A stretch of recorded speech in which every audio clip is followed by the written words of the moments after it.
के है भाई? तू बस बता के देखो के ह फिर देख हम का करते नहीं। हाँ, कुछ भी हो सकेला। ये तब पृथ्वी जी से इतना नफरत करेला कि अगर हम ओकर नाम बता देनी तो एकर तो पारा ही चढ़ जाइए। और आज महाशिवरात्रि के दिन घर में झगड़ा हो जाइए। वैसे माफी तो मांगले रहे हूँ और बोलने की भांग चढ़ गई रहे। ऊपर से हम थप्पड़ भी मार देनी। अब इतना बहुत बा। तो उससे कुछ पूछा था नहीं का भाई? इतना अपसेट काहे बड़ू? हम अपसेट? ऐसा ही। Oh really? ऐसा ही? नाक चढ़ी, सिर चढ़ी, करेली चढ़ी, एंग अपसेट बड़ू? I can't believe it. का भाई? कुछ ना। एक मिनट, हम तो से इतना कुछ कहानी है हाँ? और ताके गुस्सा ना आइला? I can't believe it. एकर मतलब तार गुस्सा कहीं और बिजी बा। क्यों और पे गुस्सा बड़ो? क्यों कुछ बोला ला? हमके बता सकत रो? कौन बात पे अपसेट पड़ो? शल्य ना मिलत है। कितना ढूंढनी। हमरा के बहुत बुरा लगत बाकी शल्य नाम की मुसीबत हमार वजह से घर में लिया। ना ही हम ऋषभ जी से रिक्वेस्ट करती को शल्य से शादी कर ले और ना वो मुसीबतें घर में आई थी। प्रीता अरोड़ा, तू फिर से हमारा बात के बुरा मान गलो। हम तो कुछ भी बोलत रहे नहीं, बकवास करत रहे नहीं। I didn't mean anything. Come on, no smile. Cheer up. Hey God. वैसे को बात बताई, हम एक्चुअली क्या चाहते नहीं। हम चाहते नहीं कि तू जल्दी ट्रेन से कूद जा। का क्या? नहीं को कूद सका? तू झांसी की रानी हो यार। Exactly. That's my point. हर किसी के पास अपन दिमाग होला। तू भाई के शर्लिन खाती हाँ बोल लो तो वो भी हाँ बोल दलस, लेकिन वो भी अपन दिमाग लगे ले होई, कुछ सोच ले होई तब हाँ बोल ले होई। राइट? तू तो सिर्फ सजेस्ट कर ले रहो। हाँ तो अपने आप बोल लस ना खुद। अब अगर तू भाई के बोलबो कुआं में कूद जाओ तो ना कूदी ना, वो अपन दिमाग लगाई। तो तू सिर्फ सजेशन दे ले रहो। तो तू अपने आप के ब्लेम दल बंद करा, ये गिल्ट महसूस कर बंद करा। तार कोनो गलती नहीं की। ओके? सच में? सच में यार, हमने के सब कोई गलती करे नहीं सन। हम कोई सब कोई गलत फैसला लेनी सन। जैसे आज से ठीक 13 महीना 15 दिन 4 घंटा पहले हम एगो गलत फैसला ले रहनी, जो नखती आज तक हम भुगता था नहीं। रियली? यार तो ऐसा कौन सा इतना गलत फैसला ले रहे? तसे दोस्ती करे का फैसला।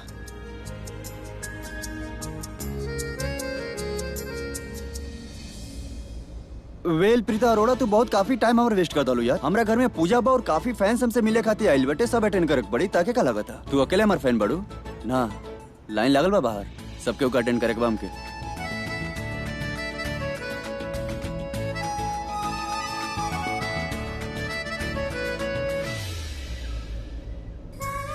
करे लूथरा, तू ना सुधर बा।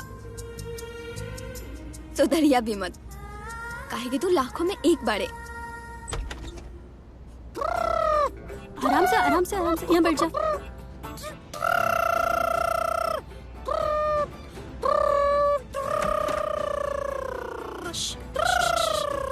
जानकी, तू भांग पीले बाड़ू? हाँ? तू भांग पीले बाड़ू ना? हम भांग ना पीले बानी की कसमानु खाने बोलस। हम क्यों भांग ना पीले बानी? यहाँ बैठे, यहाँ बैठा। कहाँ जाए? हमके पता बा तू भांग पीले बाड़ू। और एक सेकंड, अपन घर नहीं खे जानकी, ये लूथरा के घर है। हम मेहमान हैं यहाँ पे। हमके तो समझ नहीं क्या हुआ कि हम बीजी के संभाली कि जानकी के जब भांग पीले बा। Chill chill chill. का बोलू तू? Chill chill. हर दिमाग तो एकदम खराब हो गई बा जानकी। एक सेकंड, हम केकरा के समझाओ तनी। हम एकरा से बाद में बात करब, अभी होश में नहीं खे। जब एकर नशा उतर जाए ना तब। अरे बहन जी, कहाँ जा रहल बानी? बाहर जाता नहीं, हम बाहर। तो फिर हमार गाड़ी में बैठ जा, थोड़ा से पेट्रोल बा। आवा ना बहन जी। टक टक फुर फुर। बहन जी आवा ना, बैठा। अरे पेट्रोल कम बा, अब फुर में ही चल जाबे के चाहिए। आवा बैठ जा जानकी। चलो चलो। अच्छा चला।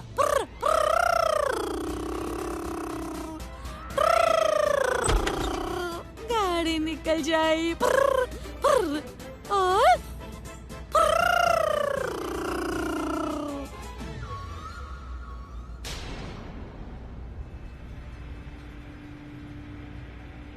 अब तक तो पंचायती बिजनेसमैन बेहोश हो गए हुई और हमार मुल्क की महारानी आई होप कि वो बेहोश ना हो गए हो। काहे कि अगर वो बेहोश हो गए फिर तो हमारा पूरा प्लान चौपट ना चेक करत है।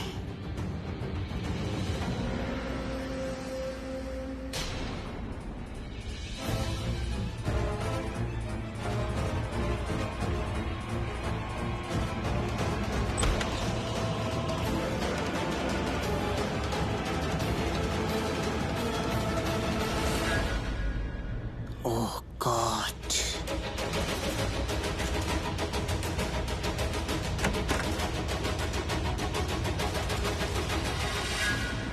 ये दोनों के देख के बोली कि इनका दोनों के बीच कुछ भइला।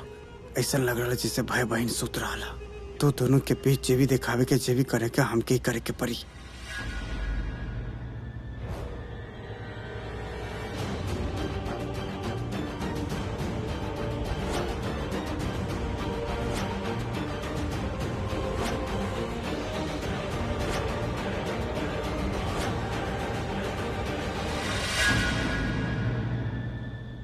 लिसन, तो के ना थोड़ा सा दोस्ताना ना करा ले। दोस्त तो हर बिल्कुल नहीं, ओके?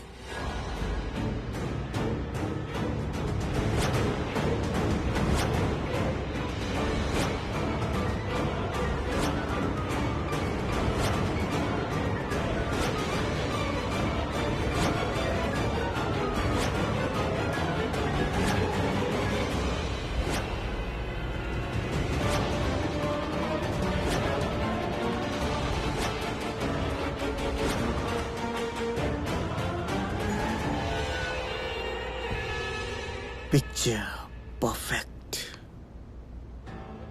अब लग रहा तोरा दोनों के बीच कुछ ना बहुत कुछ भइला। ऋषभ लोथरा तो हमके बर्बाद के ले रहा ना, अब हम तो के बर्बाद करब। ऐसन बर्बाद करब कि तो बर्बादी के मोहरा लेके तू अपन माथा पर घूमत रह पा। पहले हम पछताइल रहे, अब तो हार पारी। I will be make sure कि तू बहुत बुरा तरह से पछताइबा। बेबी, तू अपन रोल बहुत बखूबी निभैला। अब हमार बारी। अब हम बुलाए बाराती जे आके उतारे तोरे दोनों के आरती। पर बाराती के कैसे बुलाए? कुछ ई तरह बुलावे के होई कि पिक्चर हम बने ले हई।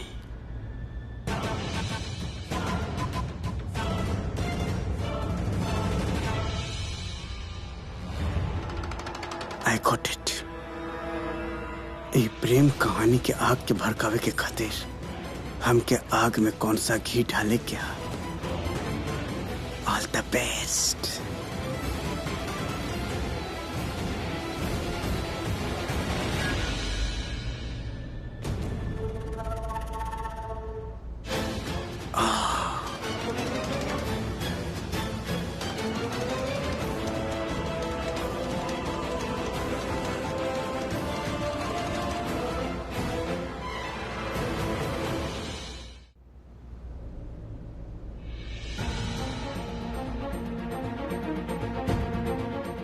डॉक्टर प्रिया।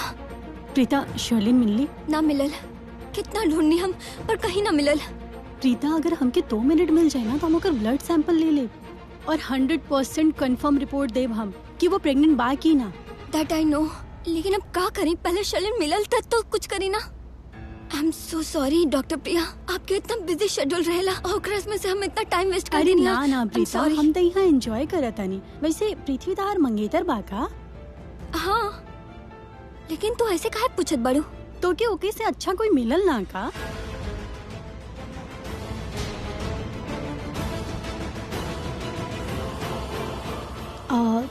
हमार मतलब बा शर्लिन इतना बुरी बिया तो ऋषभ जी के ओकरा से रिश्ता तोड़ के तो से रिश्ता। डॉक्टर प्रिया, कैसन बात करत बाड़ू तू भी ना? अरे एगो लड़का और एगो लड़की में खाली प्यार का रिश्ता थोड़े ना होखेला।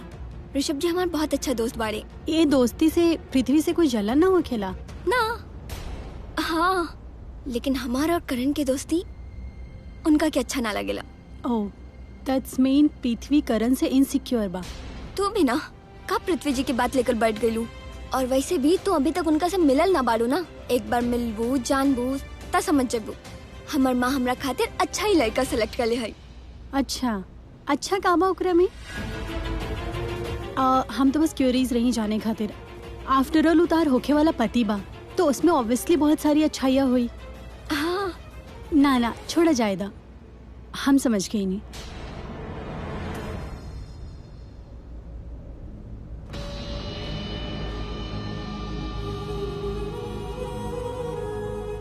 हंसला जितना हंसे कि हाँ हंसला, खुश होला। अब भी दोनों लोगन के हंसी पर ब्रेक लगावत है और सबके खुशी में आग लग गई।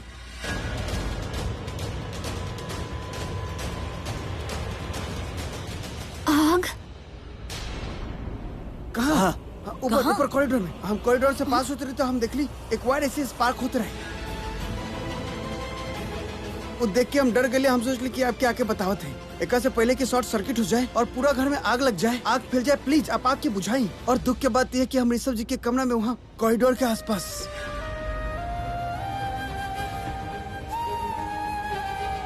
आप लोग कौन तो आग की बुझाई और ऋषभ जी के बचाए, प्लीज प्लीज आग बुझाई। जल्दी जाए।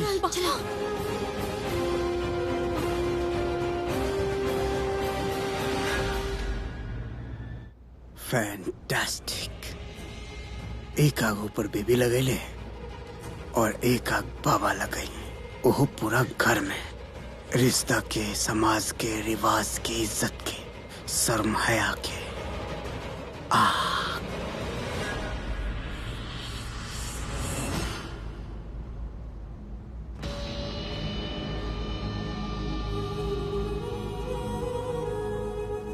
पर ये घर के बर बुढ़ा वो कहाँ गए?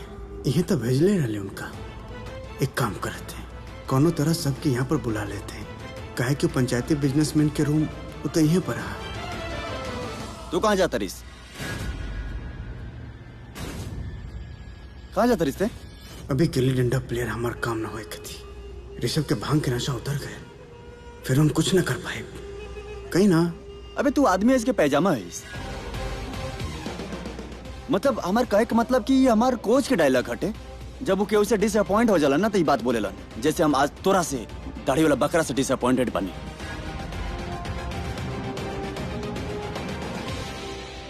तो भांग पे क्या है बेटा ना, ये हमार कोच के बेस्ट डायलॉग है।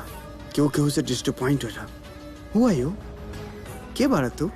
हमार पापा, चाचा, नाना, मामा जे हम एग्जाम में कम नंबर इला और तू हमरा से डिसअपॉइंट हो गेला। आज तक ना हमके तुहार गेम तक कबो समझ में ना आइल गिल्ली डंडा। और जौन तरह के लैंग्वेज तो यूज करता रहा ना वो तब तक हमके ना समझ में। पिता तू ये आदमी से शादी करते रू? ये आदमी दिखत कैसे बा? क्या करी यार, एक नंबर के डरपोक आदमी भाई। जरा सा वायर में स्पार्क हो गल तो आग लग गई। ऊपर चला लो आग लग गई। ये स्पार्क तक क्यों भी बुझा सकत रहा, इलेक्ट्रिशियन की भी जरूरत ना पड़ी।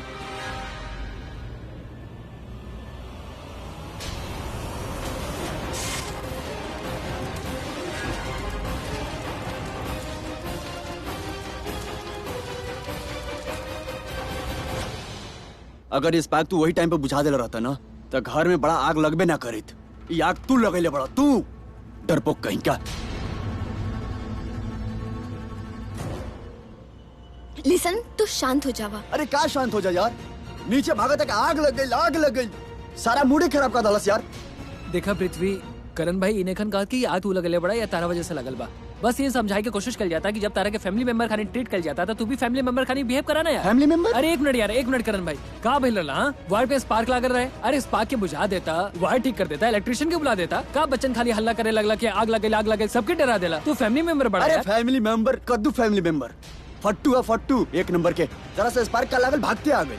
अरे खुद कर देतीस ना कुछ यार, बुझा सकत रहिस ना, बताओ। कुछ नहीं के बोल मॉम, रिलैक्स। डैड कुछ नहीं के बोल।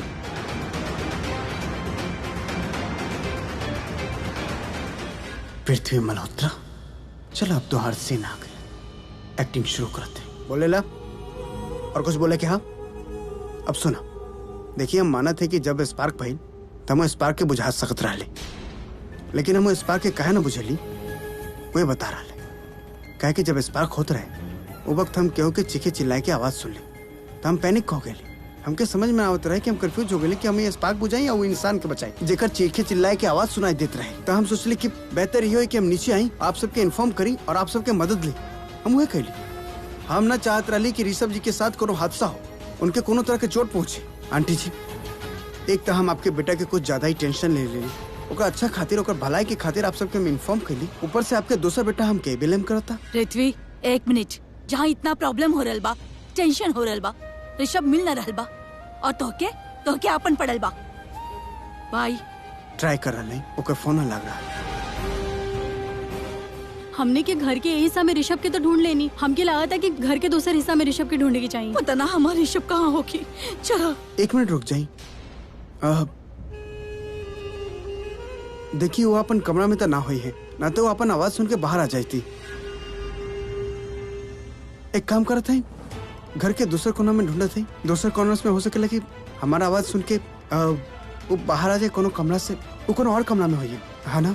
लेकिन पृथ्वी हमने सब जगह देख लेनी हो, लेकिन वो कहीं ना रहे। एक काम करा था नहीं, ओकर कमरा में दिखा था नहीं, शायद वो वहीं हुई। हाँ चलो हाँ, चलो चलो चलो उतार ले ली सबके अपन बोतल में। अभी सब देखिए पंचायती बिजनेसमैन के नया अवतार, एक ठरकी बिजनेसमैन। ऋषभ, ऋषभ, ऋषभ,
ऋषभ, ऋषभ,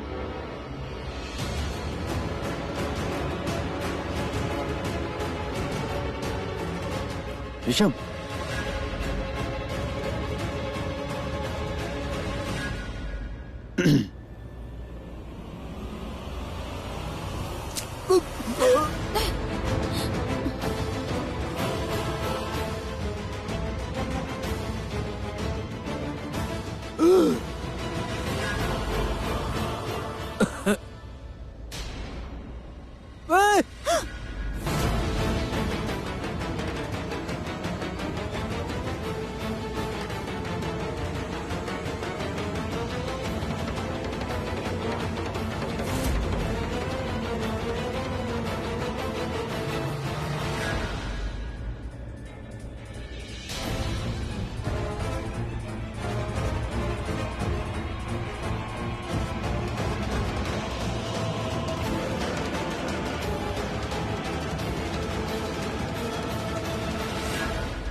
प्रीता, हमके लगा था हमके भी चले के चाहिए।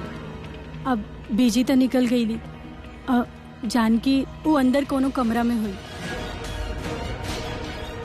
हम निकला तनी, तू जानकी के लेकर आ जाइए। आजा चला।